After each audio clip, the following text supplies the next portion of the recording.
دارێمی کوردستان بۆ خراپی کواڵەتی یاریگاکانی تۆپێ کاریگەری زۆری لەسەر است و ناوی خولەکە بۆ هۆکارێکی سەرەکی زۆربەی کێشەکانیشە کە لە یاریەکاندا ڕوودەدەن. لە هەرێمی کوردستان ڕێژەیەکی یەکجار زۆری یانە هەیە، بەڵام کەمن ئەو یاریگایانەی کە شیاون یاری تۆپێی لێوە ئەنجام بدرێت. ئەحمەد موناجدی ڕاهێنەری یانەی هەولێر ئەزموونێکی پێشوەختەی لەگەڵ ئەو بارودۆخە هەیە، دەیەوێت پێشنیارەکەی بگاتە یەکێتی تۆپێی کوردستان تاوەکو بە شێوەیەکی کاتی چارەسەری کێشەکان بکرێت.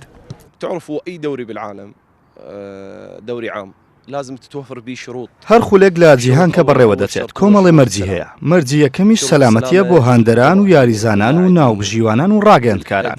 زۆربەی یاریگاکانیش ئەو مەرجەی تێدا نییە. ئەگەر بێت و ئامارێک بۆ بکرێت زۆرترین یاریزان کە تووشی پێکانی پچڕانی بەستەرەکان یەژنۆ بوونا یاریزانەکان کوردن بۆ چونکە زۆربەی یاریەکان تارتان و باش نین دەست نادەن بۆ یاری تۆپی پێ.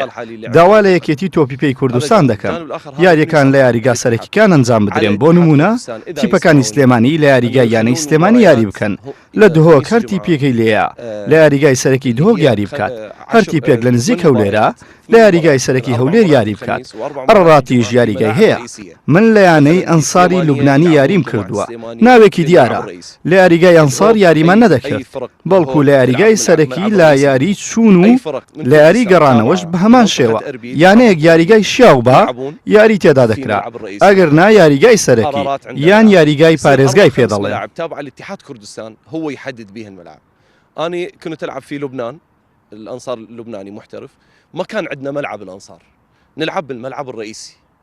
لە هەرێمی کوردستان دوو جۆری یاریگای تۆپی پێ هەیە، چیمەنی دەستکرد و چیمەنی سروشتی. هەروەک یاریزانان باسی لێوە دەکەن یاریگای چیمەنی دەستکرد کاریگەری نەرێنی یەکجار زۆرە، یاریگەکانی دیکەش کە چیمەنی سروشتین لە وەرزی زستان دەبن بە قوڕ و یاری تێدا ناکرێت، لە وەرزی هاوینیش دەبن بە خۆڵ چەند مانگێکی کەم نەبێت بە کەڵکی یاریکردن نایەن. کەسەری تۆپی دەرەوە دەکەین یانی دەبین جوانترین سیمایان لە وەرزش بەڕاستی یاریگایەکانیانە یانی دەبین یاریگایەکانە بە شێوەیەکی ستاندارد یعنی لە هەموو ماسەفاتەکان بەرزترین کوالیتی یاریگاکانیان دروست دەکەین. ئێمەژ ینی خۆمان دەبین ئەو چەند ساڵە لە خولەکانی کوردستان و دەبین یاریگاکانمان هەر هەمان یاریگایە. بەڕاستی ئەوە تاڕادەیەکی زۆر کاریگەری لەسەر ئاستی هونەری یاریەکان هەیە لەبەرەوەی زۆربەی یاریگایەکان بۆتە فریزی دەستکرد ئەوەش کاریگەرێکی زۆر دەکاتە سەر یاریزان لە ڕووی بەدەنی یاریزان هەموو کات معڕەزە لە بۆ ئەوی تووشی پێکان بێ بە تایبەتی پێکانی ئەژنۆکانی. بۆیە یاریگای باش و سیمایەکی جوانتر بە خولەکان دەبەخشێ. هیوادارم یانەکان ئەو یانانی کە یاریگایان شیاونیە بە یاریکردن چاچکەن بۆ ئەوەی هەم مستەوای ئێمە و هەم یانەکەشمان بە پاش نەکەێت.